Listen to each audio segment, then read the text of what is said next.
Poured in. Y'all ready? We're supposed the next day. Ready. Did you guys feel that? Oh, yes, on YouTube. So you, So if you wanted to go. You're good.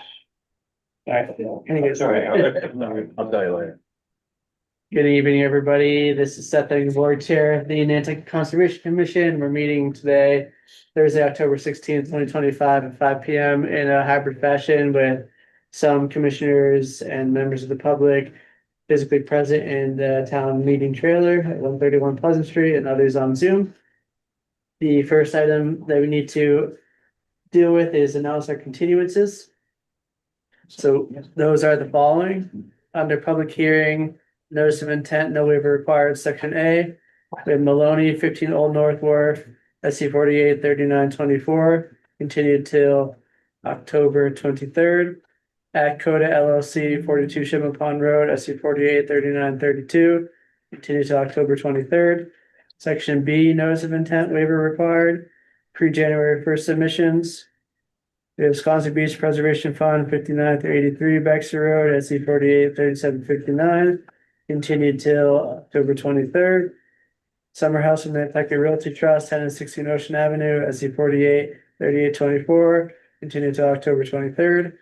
West Shore LLC, 62 Winoma Way, C 48 3869, continued till November 6th. Section C, notice of intent waiver required. Robert F. Greenhill Revocable Trust, 16 Horse Hollow Road, SC 48 3917, continued to October 23rd. Nantucket Islands Land Bank, 2 Massasoit Bridge Road, SC 48 3925, continued to October 23rd.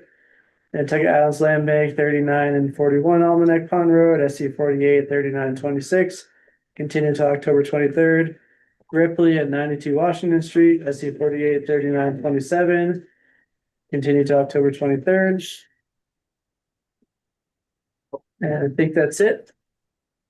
So with those continuances, is there a motion to accept the agenda? So moved. So moved, Mr. Chairman. Second. Thank you. By roll call vote, Mike Mazzarelli, Aye. Tim Brain, aye. John Schaefer, Aye. Joe Pandowski, Aye. Linda Williams. Aye. Seth Engelberg, aye. That carries unanimously. Apologies, we do need to, well, we just sort of did, but we do need to establish a quorum of members. So members, when you hear your name, please respond in the affirmative. Mike Mazzarelli, Here. Tim Brain, Here. John Schaefer, Here. Joe Pandowski, Here. Linda Williams. Here. Seth Engelberg's here. We have 6 sitting members with Commissioner Turcott absent today, and we have accepted our agenda. So we'll move on to public comment for items not on the agenda today. We're using the select board's established protocols for public comment, limiting comment to 3 minutes or less and not engaging in deliberation. At this point, if you have public comment on Zoom, raise your hand virtually, or if you're in the room, approach the table. Okay. Seeing none, we'll move on to the public hearing. We'll begin with section A, notice of intent, no waiver required.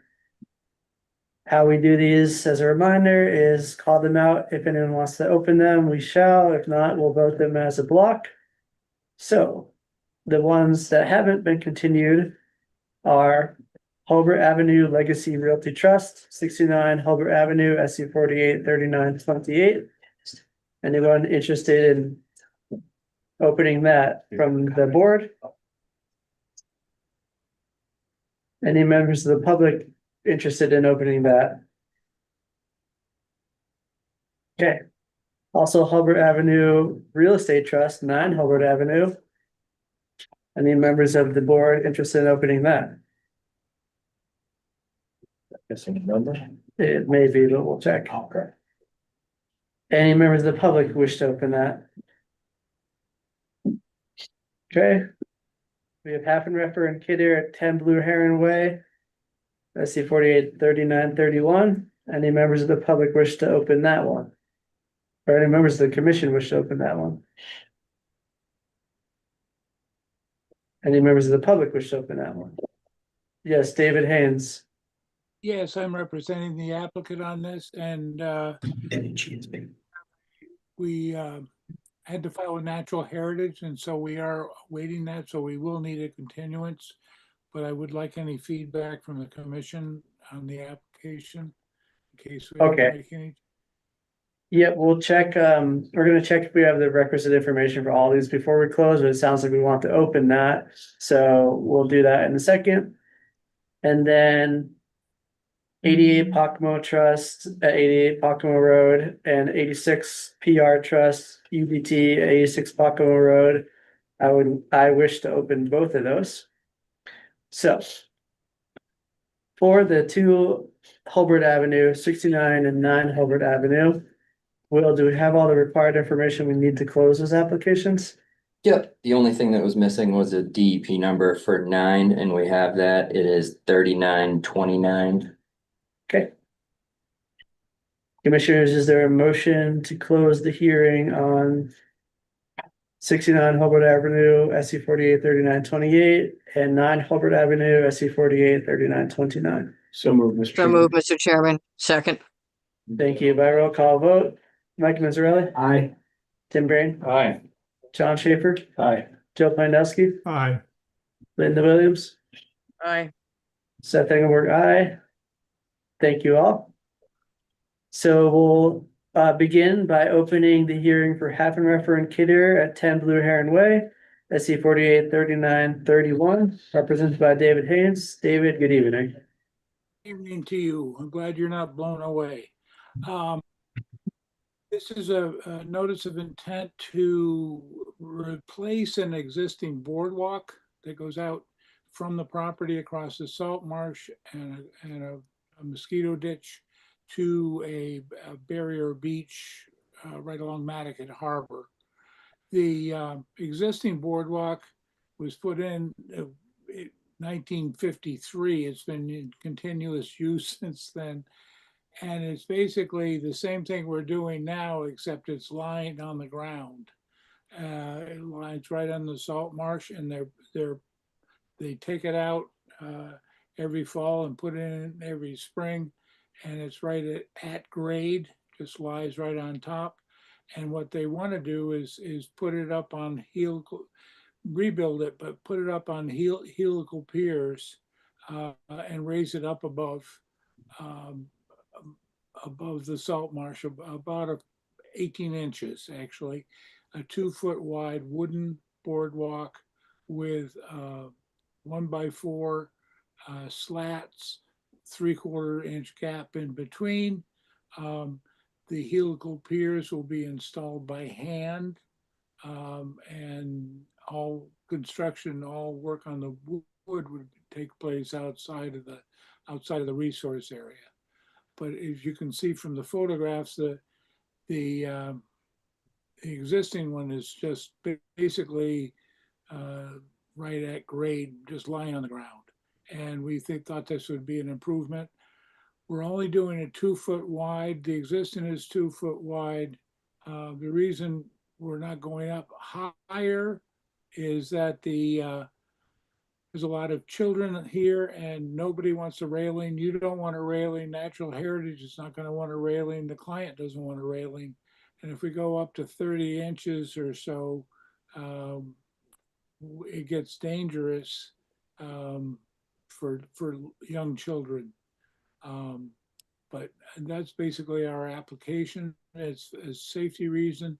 And we do have a letter from Marine Fisheries that says it doesn't meet the 1.5 to 1 ratio, but if you go above up to 36 inches, you definitely have to have railings on both sides, and Natural Heritage doesn't want that. So with that, that's my presentation, and I'd be happy to have any questions. Thank you. Commissioners, any questions or comments?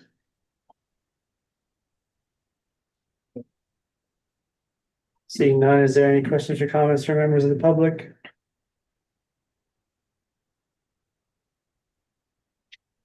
Seeing none of that, David, would you like to continue till November 6th? Yes, please. This will continue to November 6th. Thank you. Thank you. Have a good evening. You as well. Next up is 88 Pocomo Trust at 88 Pocomo Road. This is represented by Mark Ritz. Mark, good evening. Good evening, Mark Ritz from Site Design, representing the applicants at 88 Pocomo.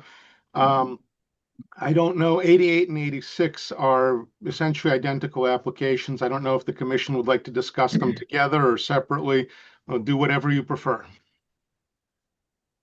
I'm comfortable discussing them together, so please proceed on both at the same time. Okay, well, before you this evening are two applications for 86 and 88 Pocomo Road. It is basically to construct a Wilkinson-style coir fiber roll nourishment and planting array at the toe of the bank, just landward of the existing beach. The array design is essentially identical to what was previously permitted at 84 Pocomo a few years ago, and that was just this year extended down to 78 Pocomo in an order issued earlier this year.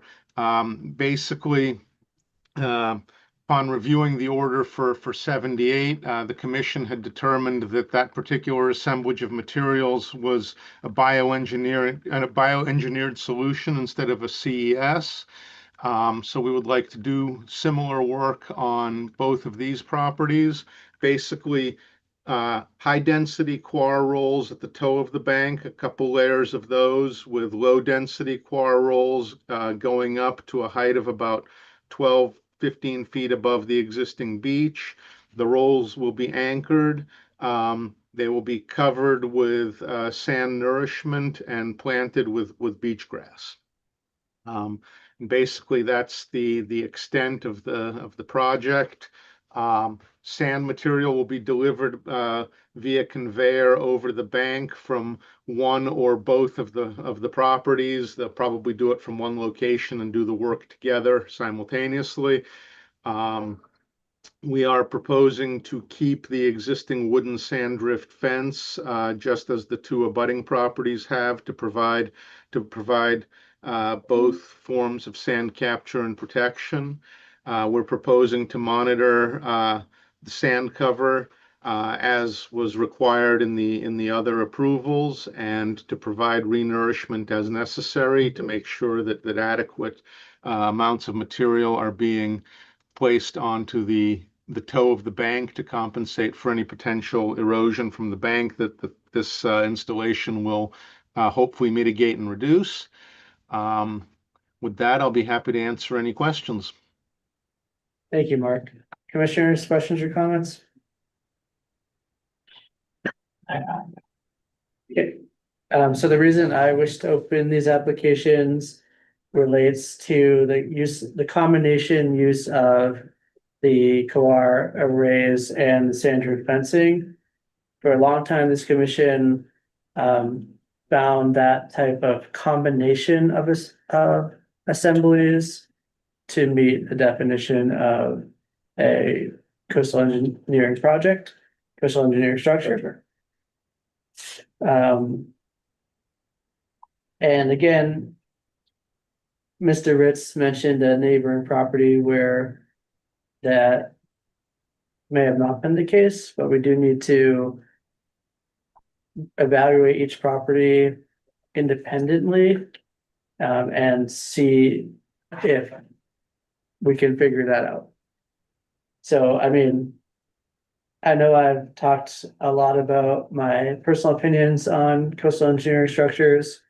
I personally feel that coir arrays alone meet the definition of coastal engineering structure. I know this commission has disagreed on that, but I definitely think that combining that type of array that you can say is bioengineered, sure, but with another sand drift fence that's gonna do a secondary action and capture even more sediment, that combination is problematic for me. So I think that personally, if we were gonna proceed with this project, and I believe I said the same thing on the neighboring property that was referenced, that the sand drift fence either needs to be removed, or we need to waiver this as a coastal engineering structure. That's my opinion, and I'll let other people weigh in on that. I just have a question for Mark. Go ahead. Hi, Mark.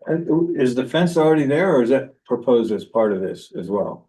The fence is already there. We basically looked at the site plans, design plans for the property at 74 that was permitted, I believe, January or February of this year. And we basically looked at their design plans and the approval and replicated the same design. You know, with minor adjustments for our existing bank slope, but other than that, it's the same overall conceptual design. Thanks. And, Go ahead. and that other property has a sand drift fence also, or does not? Yes, it does. Yeah, thank you. There's been quite a few applications for this area in Pocomo with a bunch of different results. Some of them came in for these types of projects and then ultimately were withdrawn. Some of them later applied to do just sand drift fencing, which is the reason that some of these neighboring properties had sand drift fencing in the first place. And then didn't really like that and then tried to get with COR in addition. Some of them independently just went with COR. If you look at the types of installations in Pocomo, it's quite varied. Sort of proving ground. But yeah, it's very varied. And so I think it's totally reasonable as to what Mr. Ritz is saying, that they looked at a neighboring property, but I think we need to consider not just that, but the overall project history in this area, and also whether that assemblage of materials at that site is going to meet that definition. So it's my whole point. Mr. Ritz, go ahead. Yes, I mean, I understand your concerns. However, I know every property is evaluated independently, as it should be.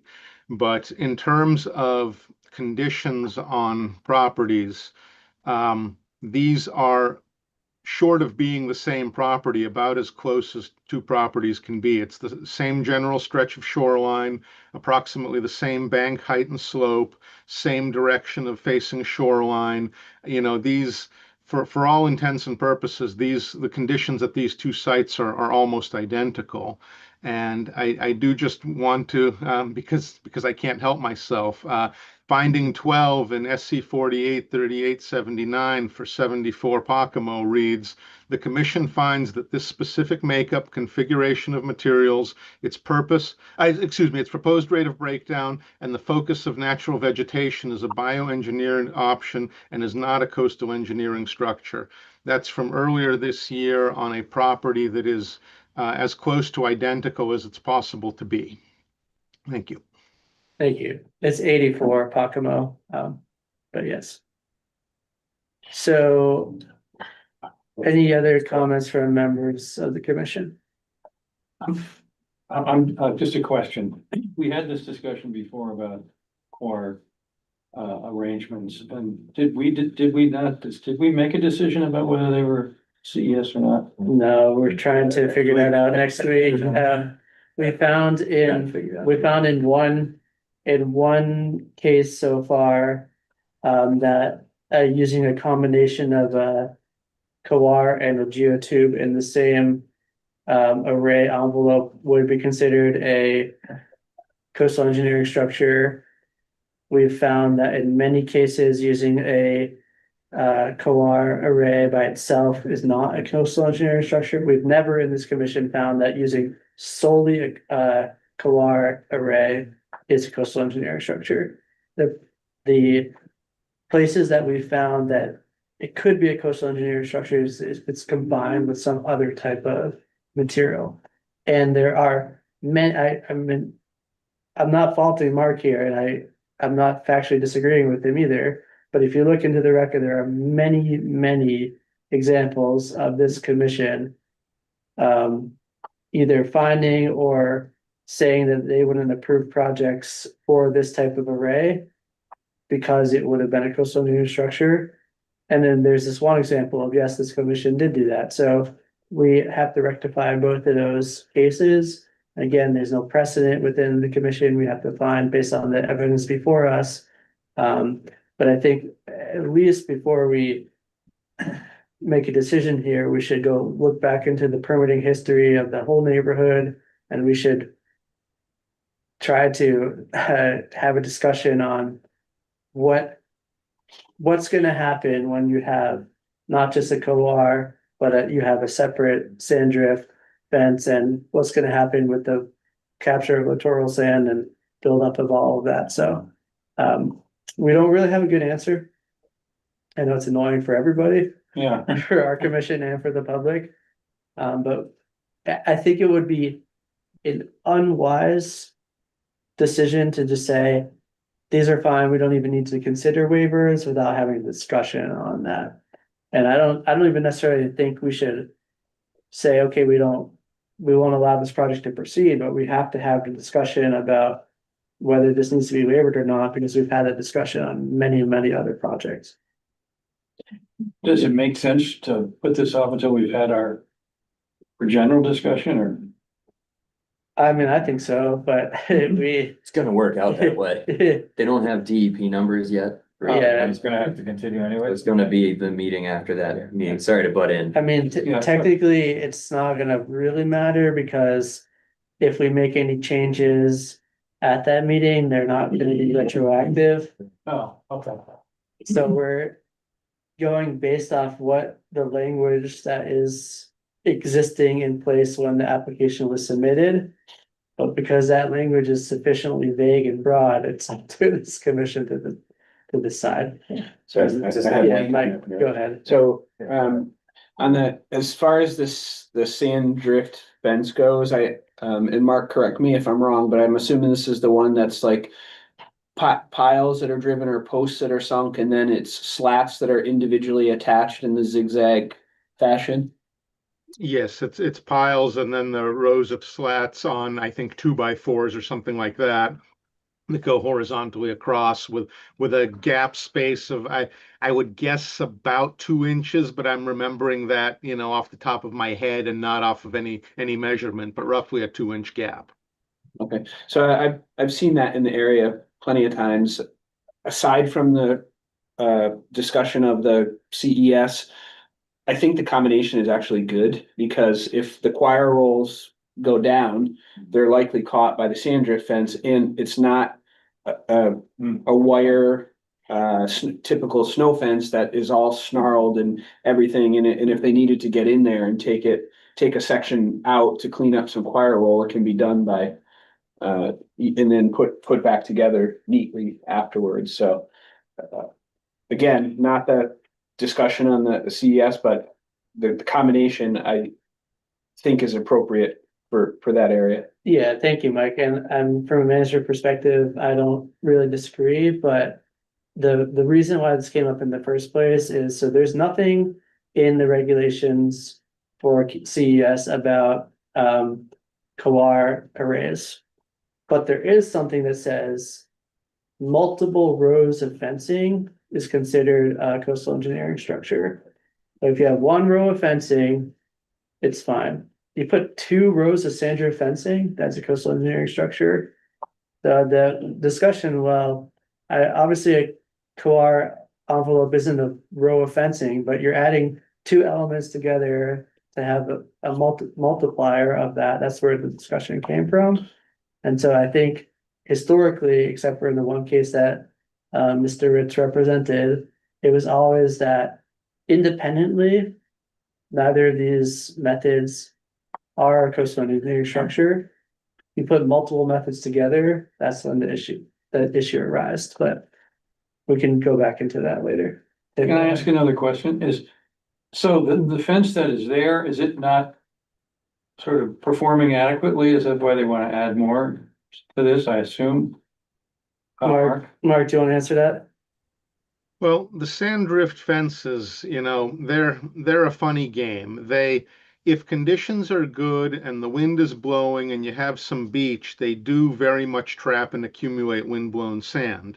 But because they have a large gap size and are designed to allow sand and water to flow through, when there are higher tide cycles or wind-driven waves, that sand is robbed from from the beach and taken back offshore. So it will accumulate to an extent, but it's very porous, so it will lose the material. I mean, the idea with combining these two methods is that you have the coir fiber rolls that actually act as a bit of physical protection to the toe of the bank. And then you have the nourishment on top of that and the plantings to try to mimic a natural system which will contribute sand to the nearshore environment, but will also have vegetation and try to mimic, as a natural dune-like system. And then you have the sand drift fence to help accumulate windblown sand when conditions are conducive to that. So you're getting some natural accumulation, you're getting some protection for the bank, and you're doing mitigation nourishment so that the material that's not being eroded out of the bank because of the coir fiber rolls is being contributed to the system via the nourishment placement. Okay, thank you. Mike, And just what, so, and I'm sorry if I'm taking up too much time on this one, but and this may help us next week in the discussion, but so just to play devil's advocate, if we go ahead and say the combination of the two and say that's a CES, we have to apply a waiver. What's the downside of the waiver? there's no downside as long as the waiver can be justified. I mean, the reason that the waivers are there are to use for scenarios where they're needed, so. Right. Just want to give everybody Yeah. like some time Yeah, to think that's, I about was before gonna we ask the same speak. question. Yeah. It's, Okay. yeah, again, I don't necessarily. From a like. Coastal management perspective, have an issue with. What's proposed, it's more of a regulatory issue where we have to be clear here. Right. And prior to, I mean, again, this is what's making it unclear, prior to the one. Application that Mark is referencing, we had a. Almost decade of history of saying that this type of. Of a combination of materials, combination of assemblages. Would meet the definition for coastal engineering structure, and then in this one case, this 1 year, we changed our mind. And now we have to decide, was that the right thing to do or not, so. That's where we're at. Anyways. Does any member of the public wish to comment? No. If not. I take it we don't have the required information we need to close. Mr. Ritz, would you like to continue both these applications to November 6th? Yes, please. 88 Hawkamo and 86 Hawkamo will continue to November 6th. Thank you. Thank you as well. All right, everything in section B has been continued. We'll go on to section C, notice of intent waiver required. We'll begin with 100R Wallwinnet Trust at 100R Wallwinnet Road, SC 483930, represented by Brian Madden. Brian, good evening. Good evening. Thanks to everyone. For the record, Brian Madden from LEC, representing the applicant. So the project involves some site improvements to existing single-family dwelling lot. Resource areas on or immediately off-site include, there's an isolated vegetated wetland to the north on a off-site parcel, and there's also a separate isolated wetland further to the south on another property. Along the west side, there's coastal bank that transitions to coastal dune. The flood zone's out in the coastal dune, but we have established the top of the bank. And so the proposed work itself involves reconstruction of the existing single-family dwelling with some deck reconfigurations. I'll let Will just pull that up. Excellent. Excellent. So we did some, given the IVWs to the north and south of the property, we did some test bits on the north side and the south side to determine groundwater elevations. You can see that isolated wetland to the north on 102 wall when it is a little bit closer. We did document high groundwater at elevation 17.7, but we did not document any groundwater south of the dwelling. And Will, if you don't mind going to the proposed plan layout, I'll just start to talk about some of the project details. I think it's just top of page. Yeah, here we go.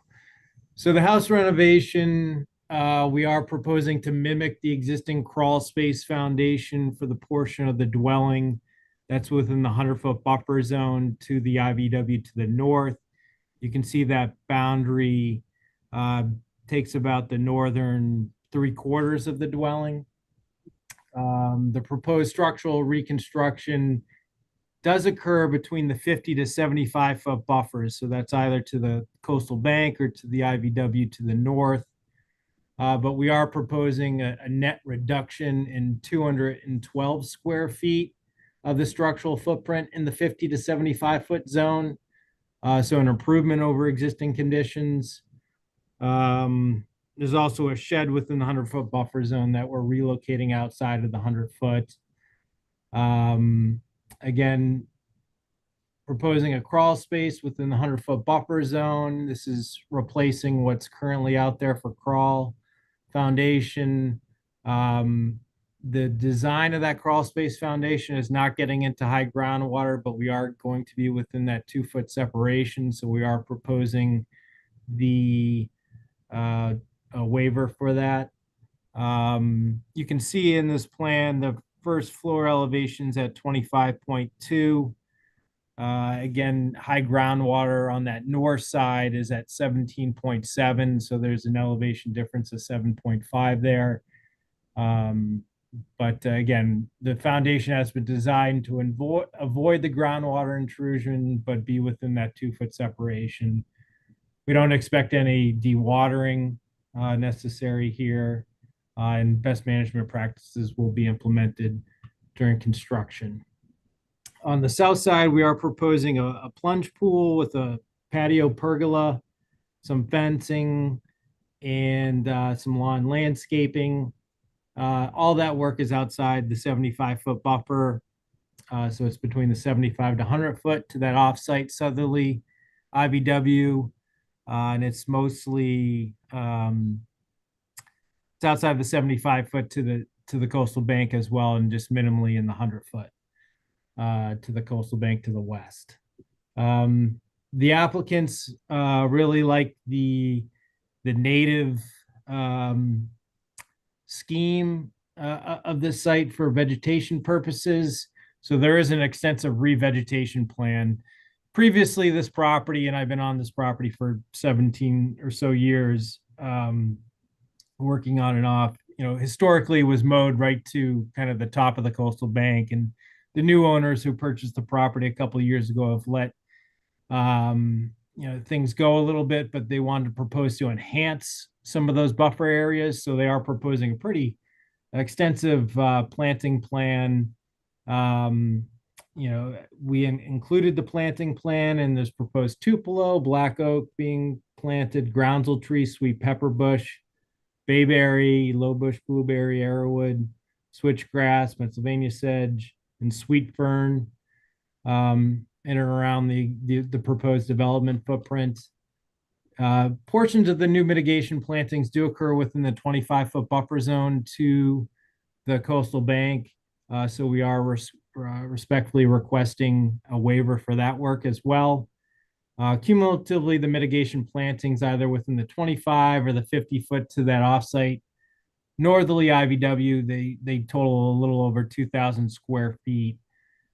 So the mitigation plantings will provide a long-term net benefit to the resource areas, but also the structural reduction in that 75-foot buffer zone will also improve existing conditions. And so We have submitted the waiver accordingly and be happy to answer any questions. Thank you, Brian. Commissioners, any questions or comments? Yeah, sort of. Go ahead. Hi, Brian. Yeah, I'm curious about the crawl space work you're talking about here. Can you elaborate on that a little bit? Yeah, so the existing dwelling has a crawl space. We're proposing to replace that within the 100-foot buffer zone to the IVW. So it's like the northerly 1/3 of the dwelling footprint. And that basically that's for mechanicals and some storage, a shallow crawl. The remaining portion of the dwelling footprint is outside the 100-foot buffer zone to the IVW. It's partially within the outer 100-foot buffer zone to the coastal bank, but there's no groundwater separation to the coastal bank. It's just to the IVWs. So that portion will have a full basement. And that's further supported by the fact we did a test pit on the south side of the dwelling and didn't hit any groundwater pretty far down. So it's the high groundwater is somewhat concentrated in and around that offsite IVW to the north. And so we've taken that into consideration for the foundation design to avoid that groundwater intrusion on the north side. Are they gonna put this up on cribbing while they do this? Is that how it's gonna go? Oh, it's going to be a demo and reconstruction. Okay, all right. Thanks. Anyone else? Any input from members of the public?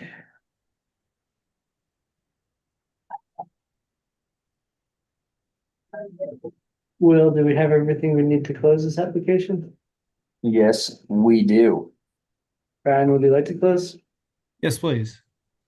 Do we have a motion to close? Excuse me. So moved. Thank you both. By roll call vote, Mike Israeli, Aye. Tim Bray, Aye. John Schaefer, Aye. Joe Klandowski, Hi. Linda Williams, Aye. Seth Engelberg, aye. That carries unanimously. Thanks so much. All right, and we'll move on to Scrambled LLC at 47 Hulbert Avenue. This is represented by Paul Santos. Paul, good evening. Or it might be Chloe with us today. Yes, it's Chloe with Nantucket Surveyors. Chloe, please. On behalf of the applicant, Scrambled LLC, this application is for the proposed improvements to the existing dwelling, specifically replacement in kind of the existing deck, removal of existing structure, which includes boardwalk and deck. The existing boardwalk, deck, porch, and storage are to be replaced with deck only. All of this work will be done within land subject to coastal storm flowage, coastal dune, and the buffer zones to coastal dune and coastal beach. We are also requesting waivers within this application. So if we look at the site plan, which is up, yes. So the coastal dune is labeled CD1 through CD6. CD1 starts on Hulbert Ave and then continues, it kind of wraps around the house, goes underneath the deck, and then ends at CD6 on the eastern property line. Most of the work here on the western side, that's all outside of the coastal dune. And then part of the deck is within the coastal dune. What they're proposing to do is kind of have this deck be replaced, and then all of this structure that's on the western side is going to then turn into deck. So it's going to be like a wraparound deck, and part of the structure is actually going to be removed. So about 63 square feet of the footprint will be removed from the buffer zone into the coastal dune. The waivers that we're specifically requesting, it's more of a formality since all of this is already existing and they're not proposing new structure. But the waivers specifically are within work within the 25-foot buffer zone and then work also within the actual coastal dune itself. I think that covers it, and I'll take any questions if you have any. Thank you, Chloe. Commissioners, questions or comments? All right, well, I would like to go, but then I see you will. So it took me a long time to figure out what was happening here. But I don't personally agree with the assertion that 63 square foot of structure is being removed. 63 square feet of a type of structure is being removed. And based on our current regulations, the thing that is being put there is also a structure. If you look at the actual site, there's probably a little expansion of structure. The steps are being rebuilt to be a slightly bigger, and all the areas that had a variety of things there, including porch and storage and deck and all that, which were probably mostly structural already, but maybe they weren't. I think actually, if we do an accounting based on what the wetlands regulations say, this site is going to have more structure in the rebuilt plan than in the old plan, but I So, will see you. sorry, can I continue? Go ahead. I understand what you're saying about like the steps are going to be kind of, they do seem a little bit wider. But specifically speaking about the porch and the deck on this western side, that whole like boardwalk actually goes up to the property line.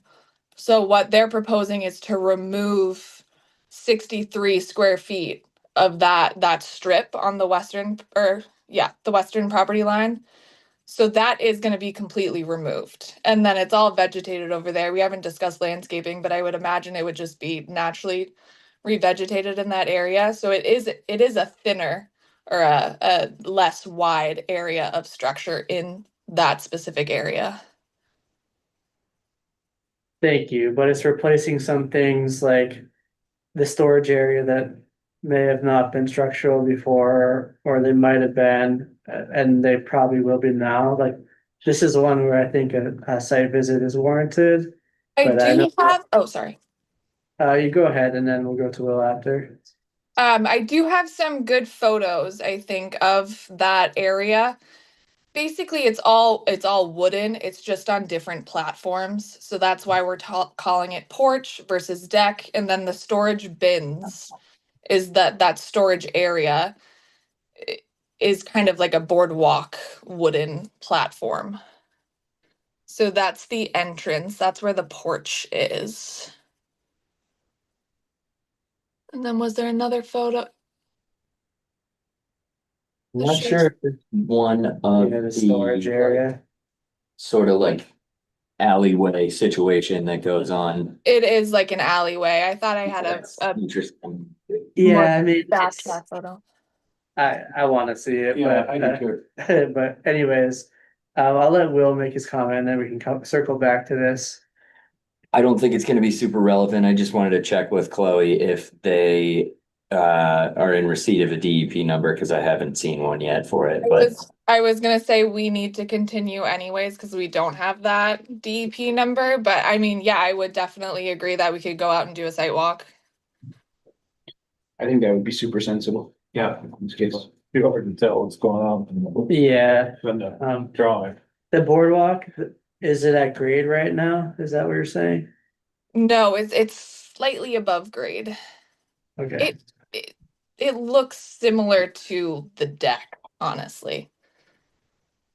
It's just Okay. like a step down, so we're calling it more of like a boardwalk versus deck. All right, yeah, I think we need to see the site in person, so we can schedule that. if you guys want, not to interrupt, but we can plan to do it the Tuesday. If the standing site visit day. Sure. That would be November 4th. Yeah. It's enough notice, I That's town meeting day, isn't it? Oh, That's is it? probably not gonna Yeah, work. let's not do Yeah. But we can schedule, I'll let you coordinate Figure with it out.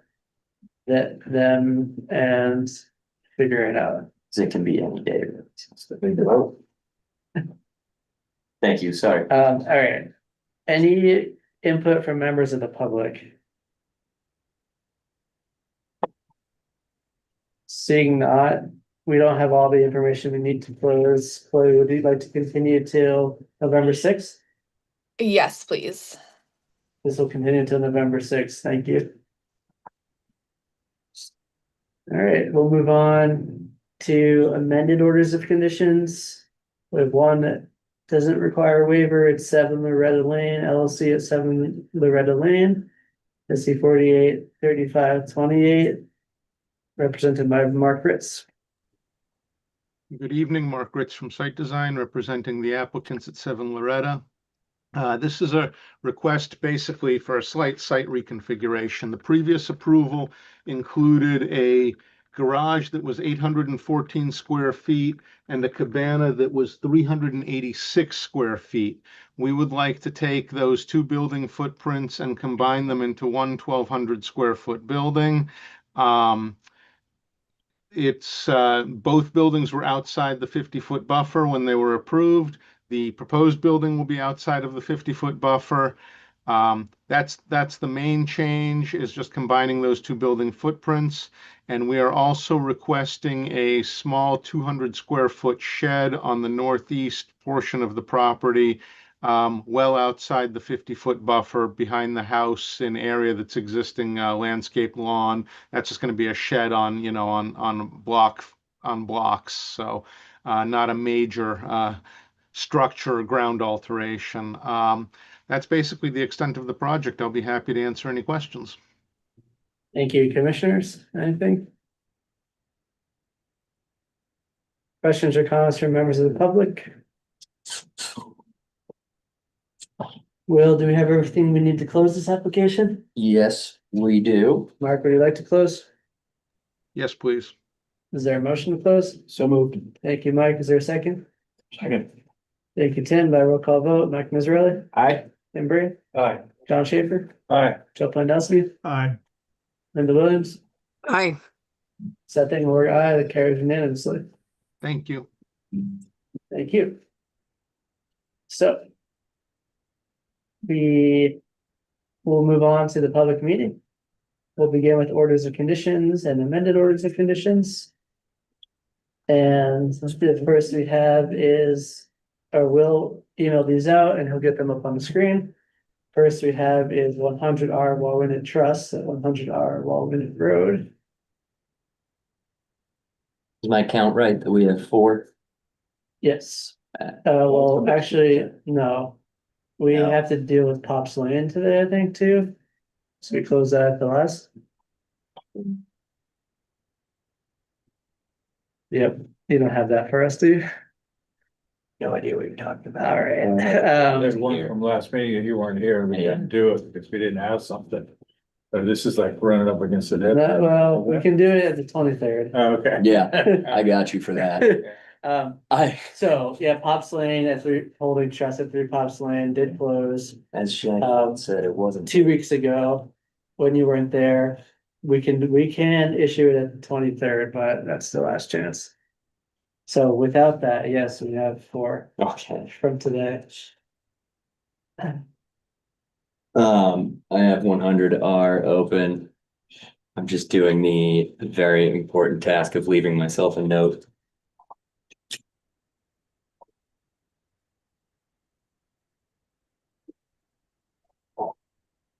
Crucial. All right. 100R Walwinet.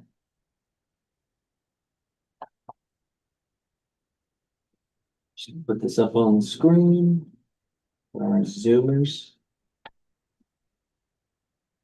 So this order permits the proposed reconstruction of a single-family dwelling, deck reconfiguration, construction of a pool, patio, and pergola, the triple P, as well as landscaping at 100R Wawanet Road within buffer zone to coastal bank, coastal dune, and isolated vegetated wetlands. Waiver is required for this project. No NHESP.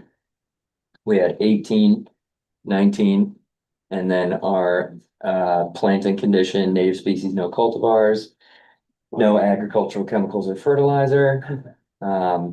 All lighting in compliance with 102.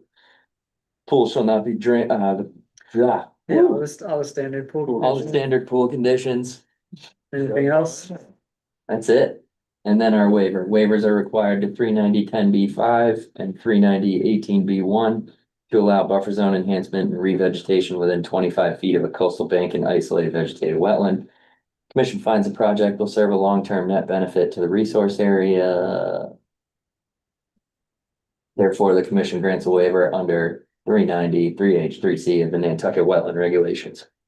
Okay, commissioners, questions, comments, or additions? It's good.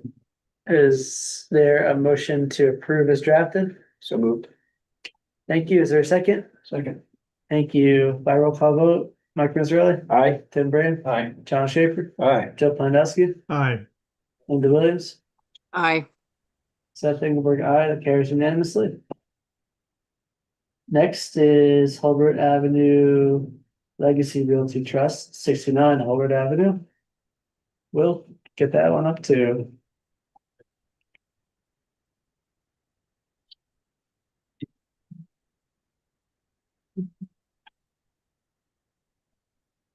I asked it to do two things at once. You cannot do that.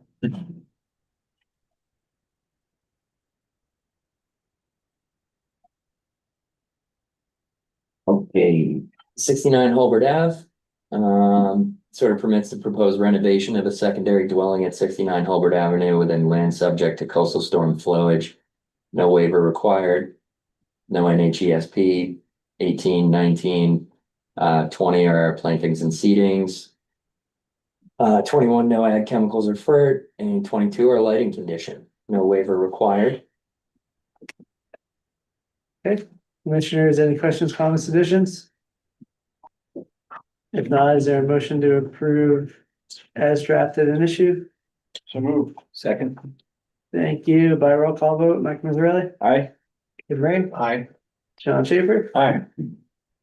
Joe Planowski, Aye. Linda Williams, Aye.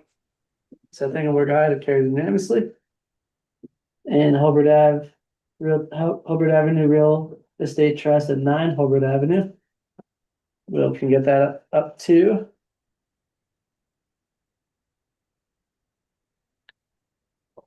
Can put them together here, but not down here. These are two These have separate to- projects, yeah. Oh, didn't we take them together up there?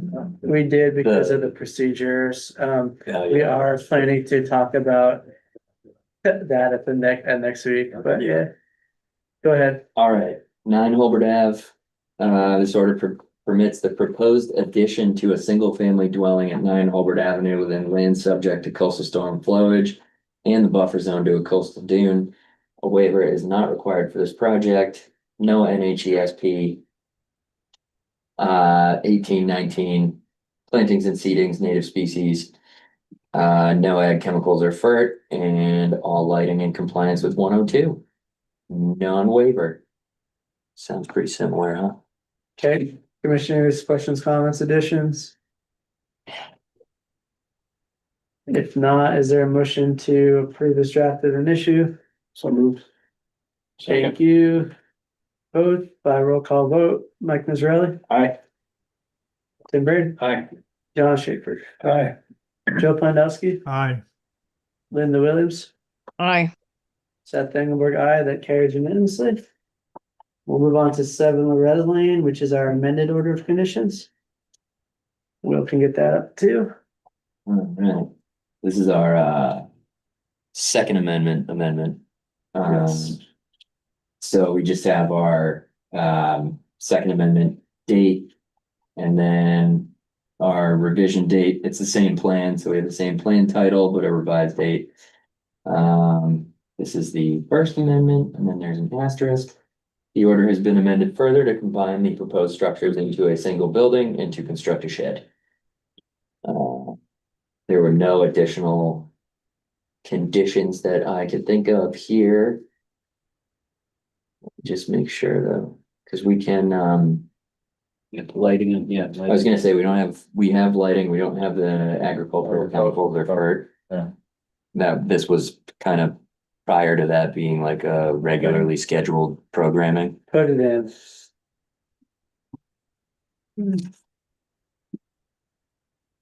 Based.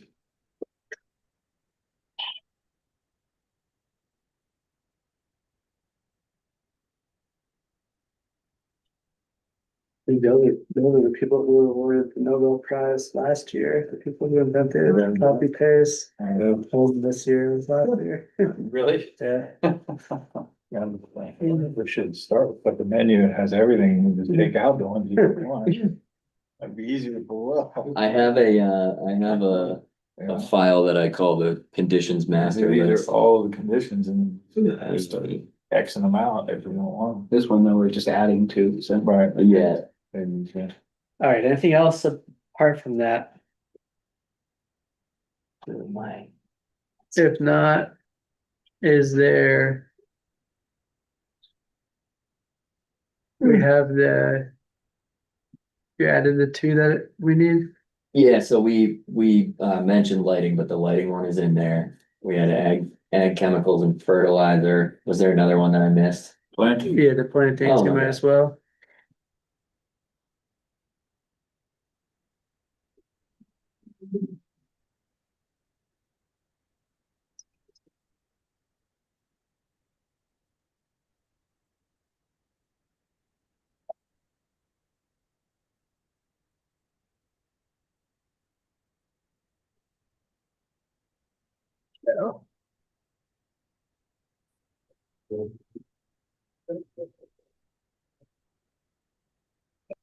Is there a motion to approve the amended order of conditions as amended and issue it?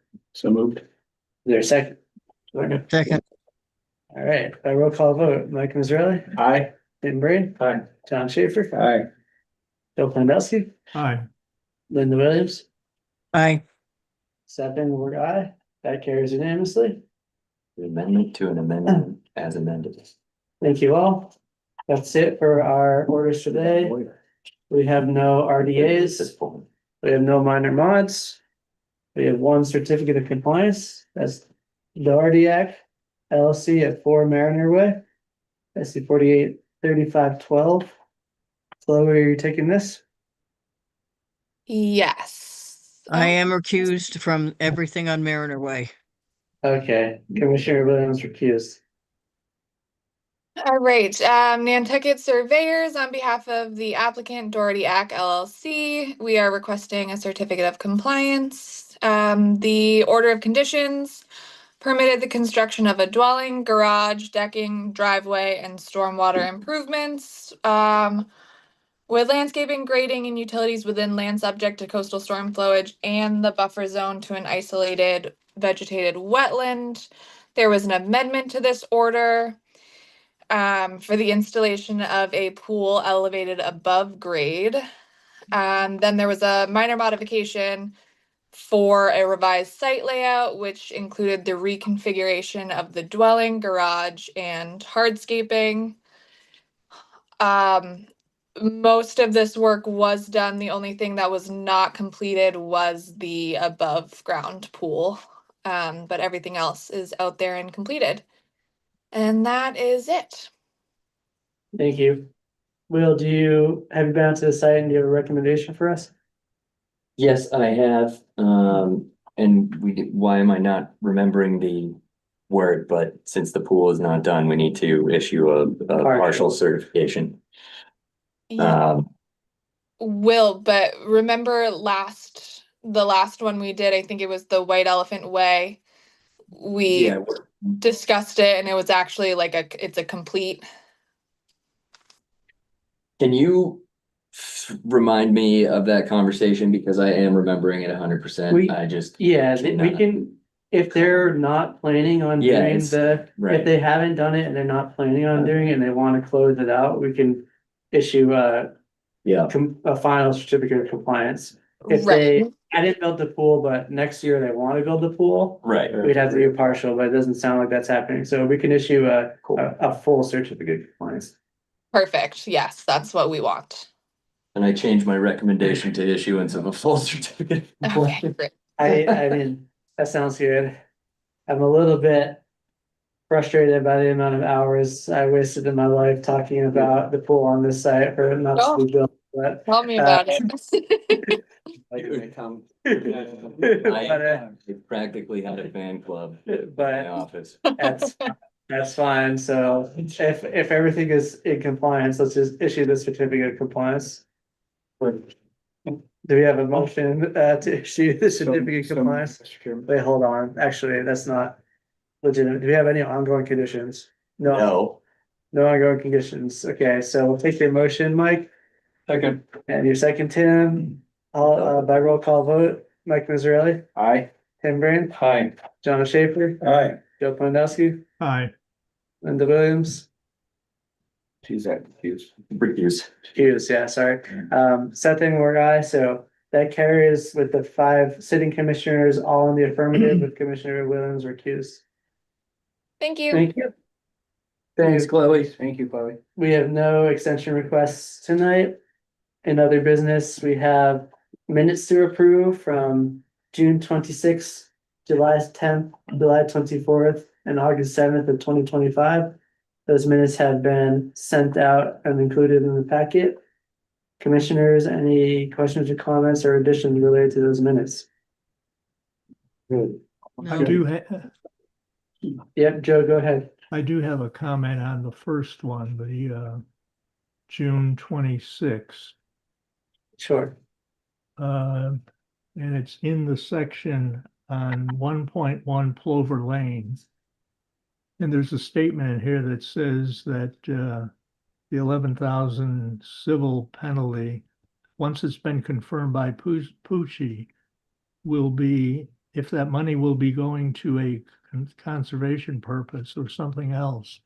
Pucci made it very clear recently that that money goes to the municipal fund. Yeah, that's true, but it doesn't change the discussion of Yeah, that agenda item that was said at that meeting, so the minutes should capture that, but ultimately we found out that no, it's Couldn't do that. not going to conservation purpose, but Oh, Right. anything else, Joe? No, that's it. The rest of them are all fine from my perspective. Is there a motion to accept or to approve the 4 sets of minutes? So move. Yeah, thank you. Second, By roll call vote, Mike Mazzarelli, Aye. Tim Brand, Hi. John Schaefer, Aye. Joe Pandowski, aye. Linda Williams, Aye. Seth Dangelberg, aye. That carries unanimously. Thank you to all the people who helped compile our minutes. Morgan and Lisa, I'm butting in just to say thank you so much to Morgan and Lisa for like tackling so many sets of minutes in between things. Yes, Thank you, Morgan and Lisa. thank you very much. Monitoring reports, we have none. Discussion items for next week's October 23rd's regulation meeting. Before we get to that, logistics, so is that meeting here? Is that meeting virtual? Is that meeting in the? That, I have to look at PlayStation? I have to look at the schedule all real right, quick, yeah, let us but I know. will get that answer. I'm pretty sure it's in the PSF, but do not go off of that yet. So it's at 5 o'clock though? Yes, All right, Thursday, October 23rd at 5 o'clock. Will's finding the location for us. I can't even keep them straight. I look at my little schedule.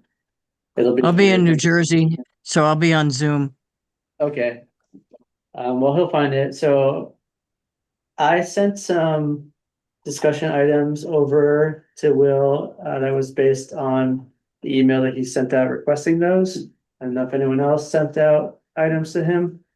If not, does anybody have anything that they want to talk about at next week's meeting? Beyond the obvious, I think it's gonna be yes. Yeah, we put that on. What about this thing we're talking about, this procedure? We put that on. Okay. Yeah, sorry, I should have said Okay. yeah, we put those ones on. That's it. Anything else? Linda, anything you want to talk about? No, wanna I think say- you already caught it. Joe? I turned in 2 comments to Will. Okay, thank you. Yes, Will, go ahead. I just want to say too, it is, everybody's more than welcome to submit anything over the next week. The agenda is not yet posted for that meeting, but if you give me about 30 seconds, if you guys want to chat about.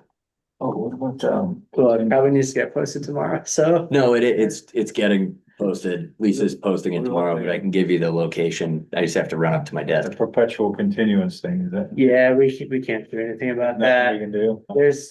There's no regulations that we can Yeah. change because that ability to continue comes directly from the Wetlands Protection Act.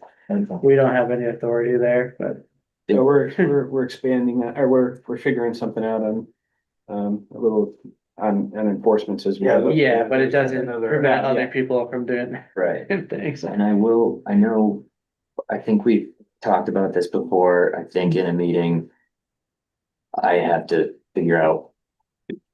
What we'd actually be issuing against, but I think there is probably a way to open up a secondary enforcement order if something's dragging on egregiously long. Yep. Pretty sure Yeah, I think we talked about that, I might be imagining. Yeah, that. no, that's. Talked about it somewhere. Yeah. Got one, it's been ever since I've been here. Okay, so I guess if anyone has anything else they wanna talk about, send it via email to Will, only to Will, not to reply all. Everybody. Anything else for that, Will? That's really it. I kind of working internally with Lisa and Jeff on a couple things, but I think they're procedural situations that'll affect us more. Don't even really need to go into it right now, but I'm just kind of looking for quality of life things. Gonna start asking for a cover sheet that says everything that goes in a legal ad on the cover sheet. And then also gives us a front page that tells us whether NHESP was required, whether they need to go to other commissions and boards, so that I'm not doing investigative research. Yeah, sounds good. So just stuff like that from our end, and then working with what you all want, you know? All right. So we'll see y'all next week. Committee reports, crack.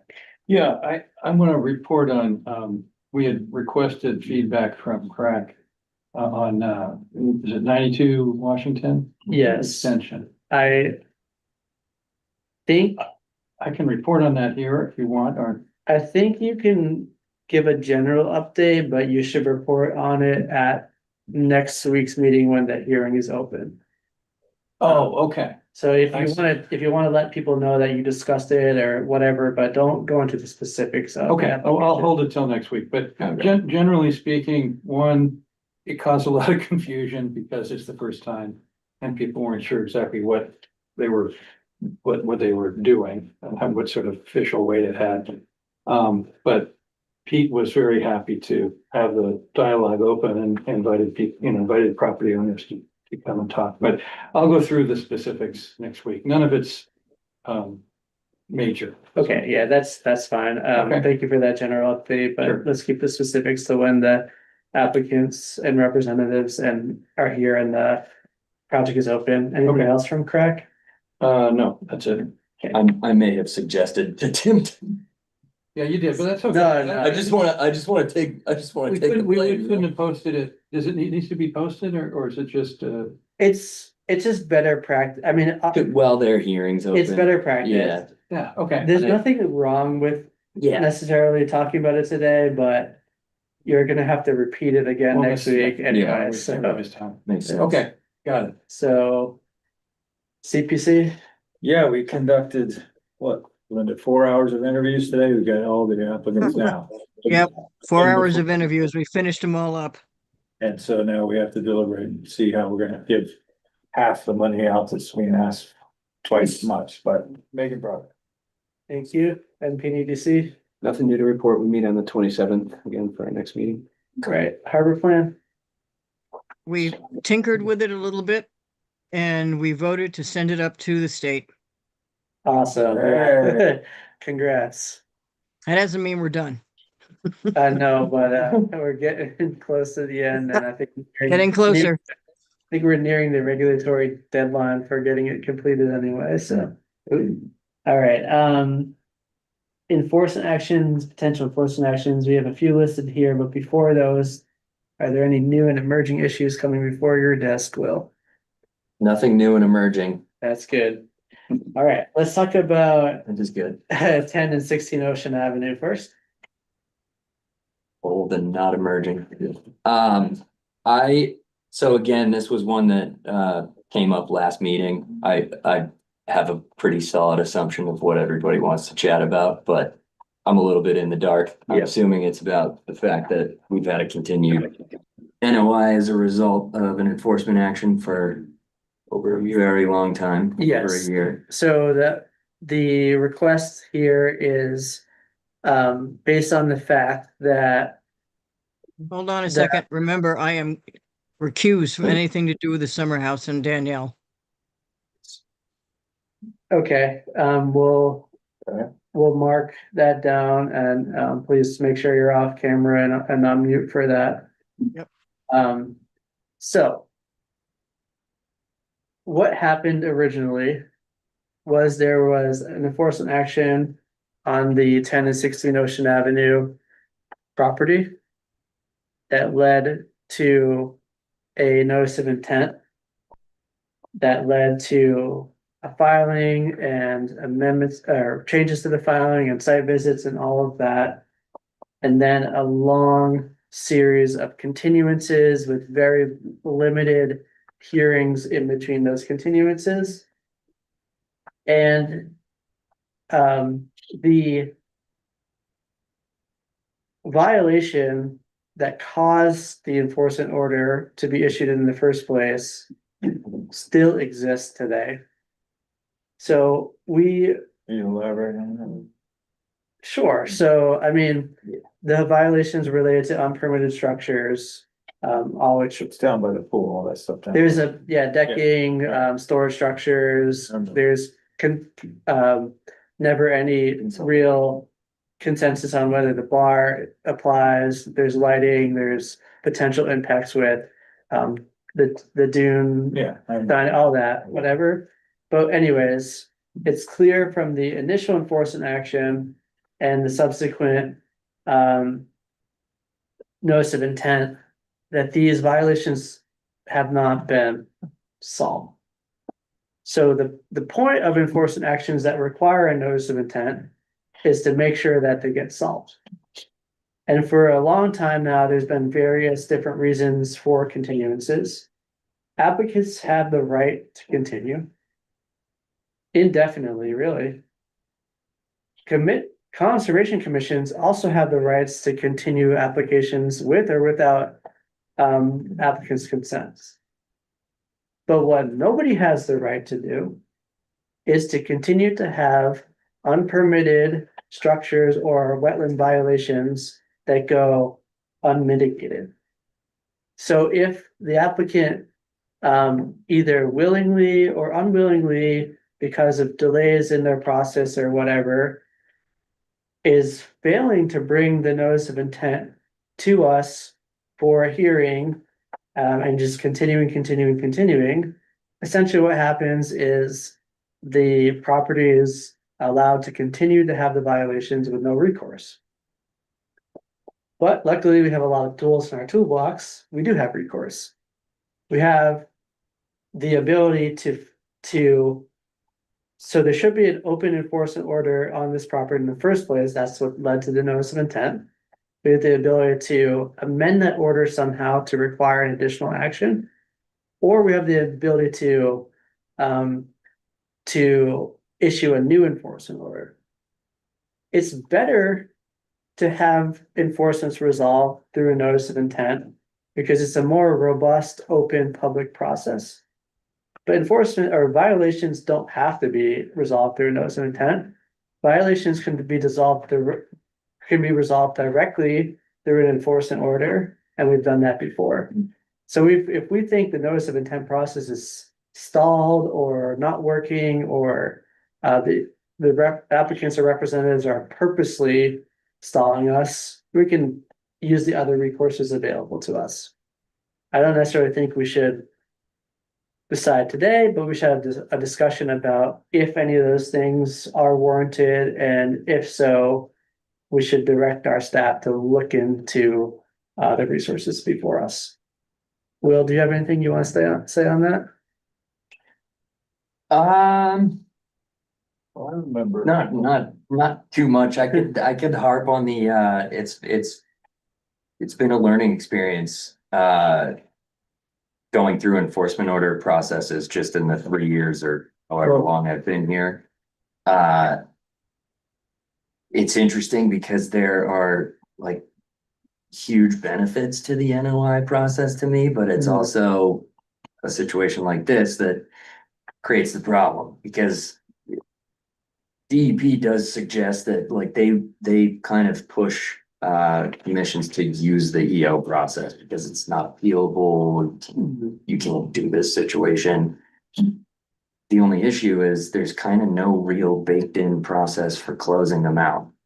And that has kind of always made me a little uncomfortable. It was just not too long ago that woman came before us and presenting all this evidence of, the prior use, and said she was gonna go back and collect all this data and come back. Yeah. And ever since then, it's just been crickets, right? So I'd like to know what happened. It feels like a long A time. few months ago, right? Yeah, I mean, again, we've had a few issues that are like this in the past.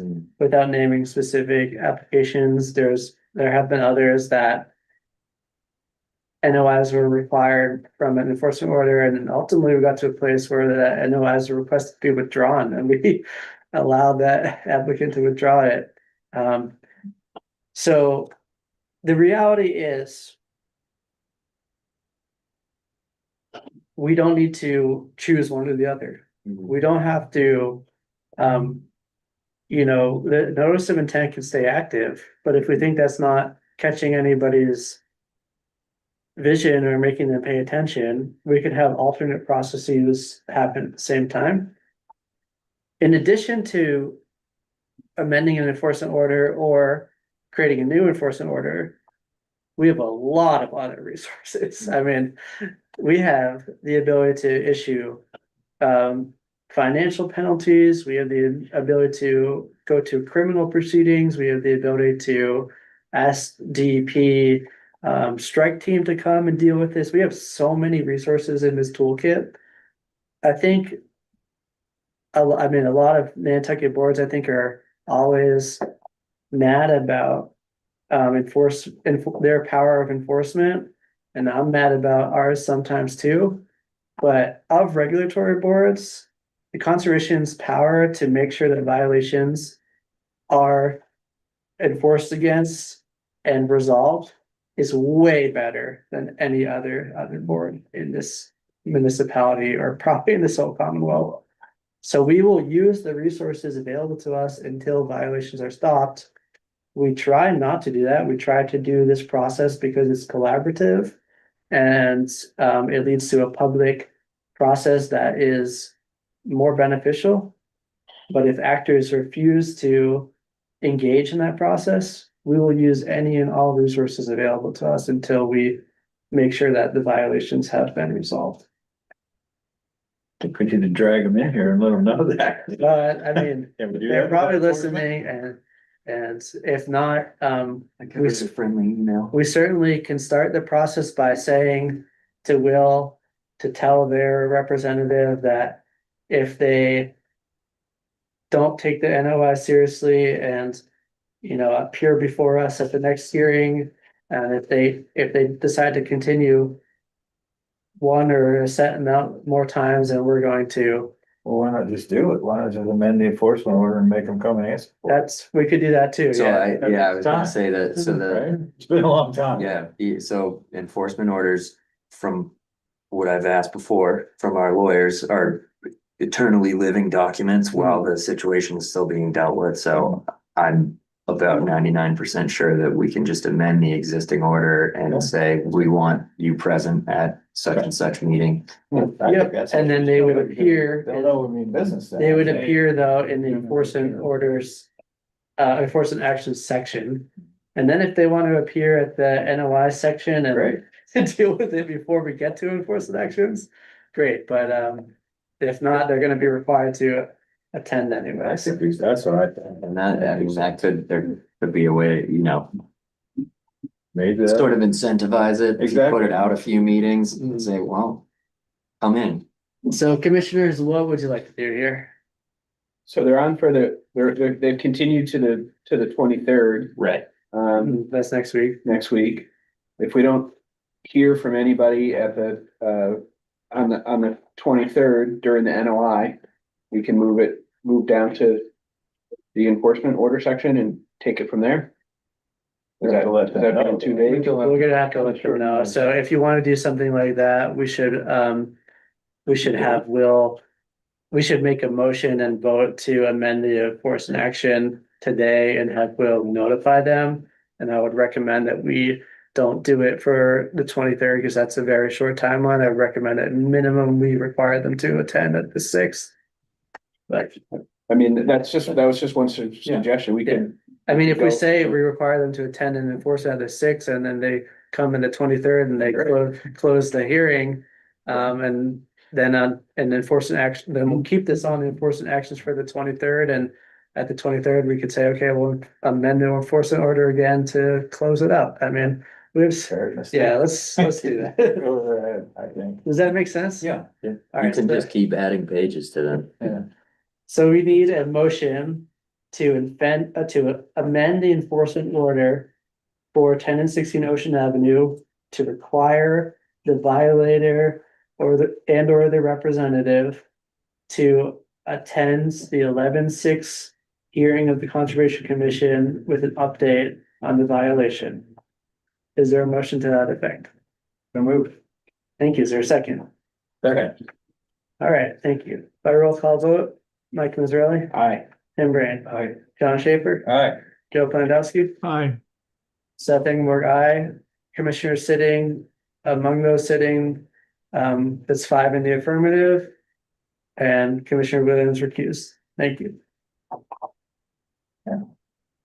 All right. Now we'll discuss the Gully Road enforcement order letter acknowledging the completion of restoration plantings and monitoring. You want to update us on this? Sure thing.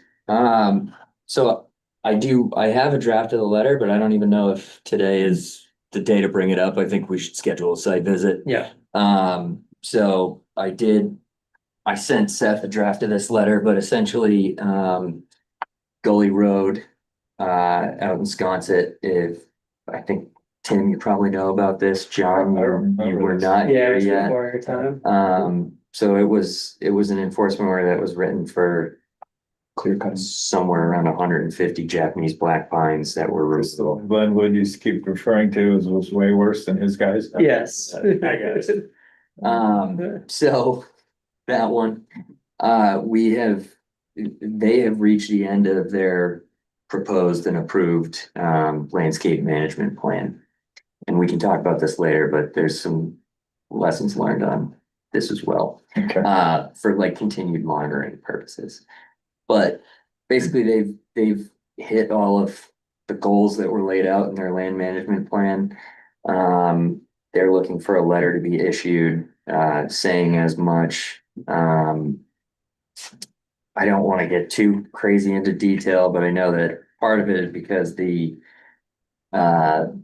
folks who own the property now, who owned it when it happened or the day after it happened, they are likely going to be keeping Wilkinson on for further ongoing maintenance, eventual removal of the rest of the Japanese black pines and stuff. And I guess they want some sort of letter acknowledging that the enforcee has met the conditions that we laid out and that were approved in their landscape plan. We we don't always even issue a letter like this. As I mentioned a little while ago, there's really no actual built-in closeout situation for EOs. We've written like a couple of these letters. Sometimes it's just issued by staff. This was a pretty large scale situation. And we have, I think, 4 commissioners who sat on it and approved this landscape plan. So Seth had recommended that we do a site visit at the end of it. I agree. I'd like to Never schedule followed the that. notes of intent. I just.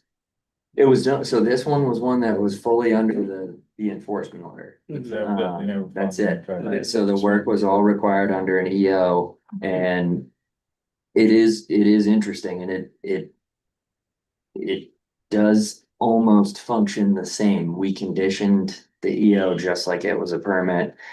The enforcement order had language that was basically something like the restoration plan shall follow the conditions that are attached as an appendix to this. But once it's done, no ongoing conditions. Right.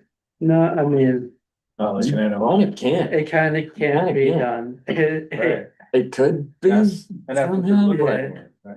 Again, It's, But if they're gonna be doing more work there, then we. that'll it's have gonna to be an NOI. NOI. Yeah, it won't be able to be. And you could put conditions in Right. that are That letter, appropriate for that say that in the NOI. letter.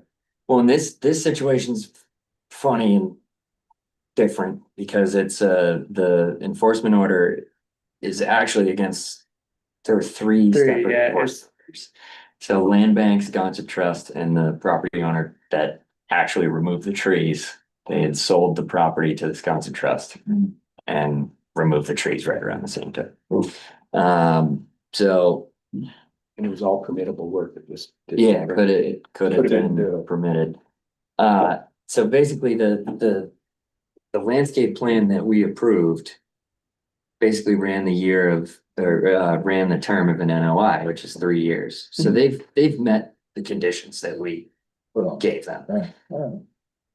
I might look at that a little differently in the future. Is this a bad That's not precedent? germane to this. By extending this letter out? No pre- no, I mean, we've sent letters like this Yeah. before. It doesn't really do anything for anybody. It's just a letter. I don't really think it helps them in the way that they think it helps them, but if it makes them feel happy, then it's, Could be I a mean, condition. us saying in a meeting that we think they have met the conditions is just the same as us sending a letter, so I don't have a problem with it. I just do think, I trust Will and I trust his skill, but I think we should go out as a commission and see it.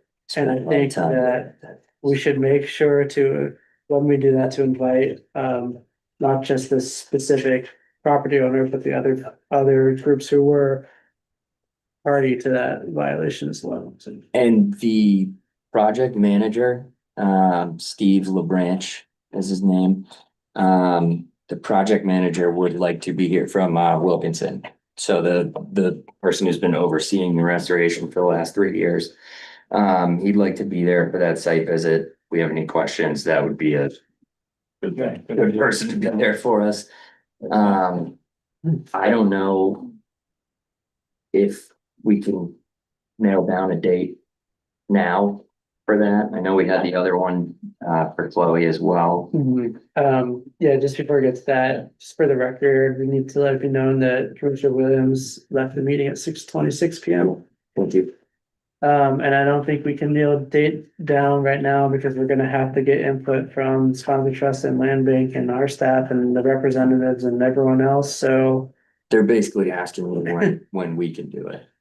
So, Yeah. but I can mean- send out a poll or whatever. I don't think it has to be a Tuesday, and this is kind of a special one that it could, It can be anytime. Yeah. And again, I think all we need to do is invite those groups. If they Mhm. can't come, they can come, but we should endeavor to invite them.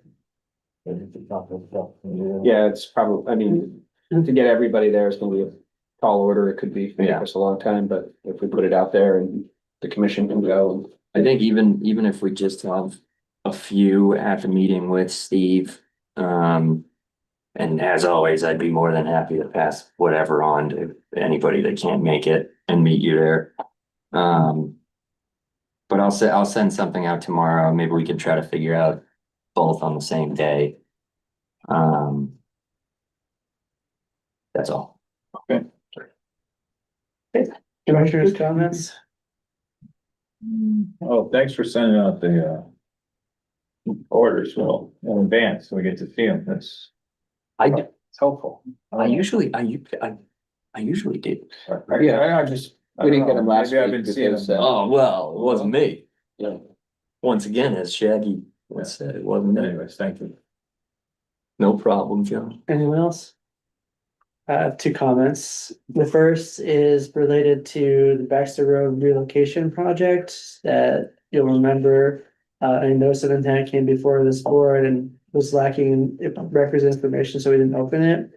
The town staff and the select board acknowledging that situation, did some more work, and there was an update at last night's select board related to the project that I recommend everybody watch.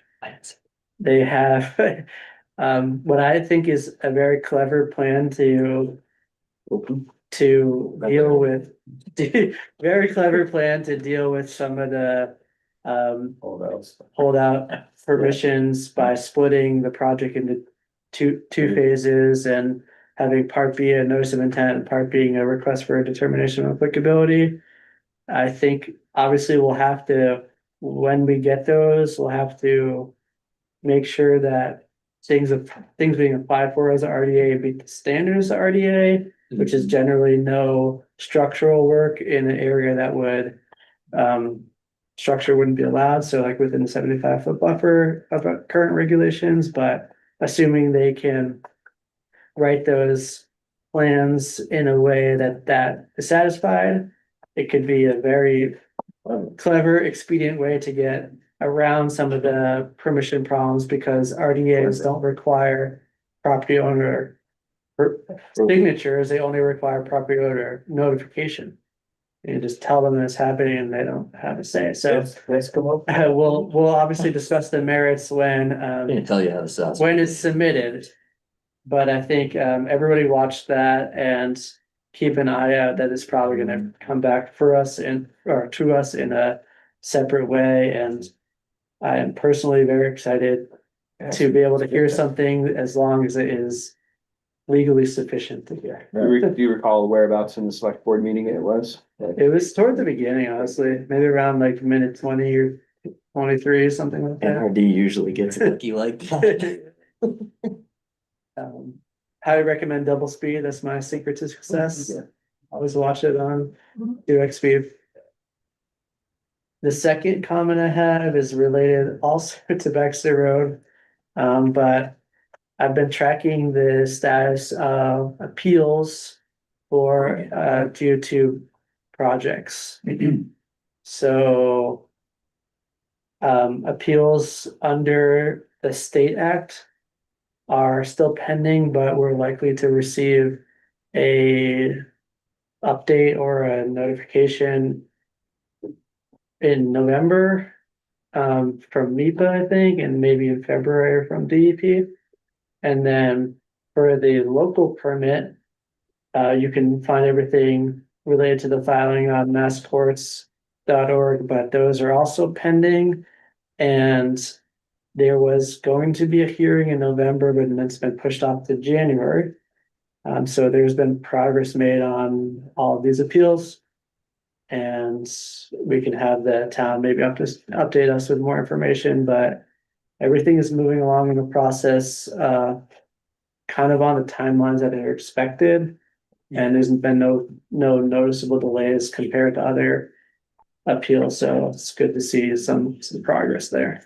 It's to me, it seems like I expected it sooner, but I don't really know. The regular submittal. Yeah. Yes, and I know you expected it sooner, but this is pretty typical. We haven't seen too many appeals in my time, so. Yeah. Some of them take way longer than this, I can tell you that, but do you have anything to add there? I do not. I have a staff comment when we're there, but it's quick and easy. I think if we don't have any other commissioners' comments, it's your turn. Charles from NCTV, who is here in the beginning of the meetings to set up and then is just like, the behind the scenes guy checking things out. He answered our question on where the regs meeting is. It's at the PSF. So next week's meeting is at the community room. Oh, good. Thank you. He has a copy of our secret meeting calendar that I keep in my cubicle. So thanks, Charles. And that's where we're at next week. All right, I appreciate that. Nothing else, then all we need is a motion to adjourn. I'll make it. Thank you, Joe and Mike for the second by roll call vote. Mike Mazzarelli, Aye. Tim Brand, Aye. John Schaefer, Aye. Phil Pandowski, Aye. Seth Engelberg, aye. That carries unanimously. Thank you all for a good meeting. Thank you, guys. What happened to your hand? Oh, I had to get surgery.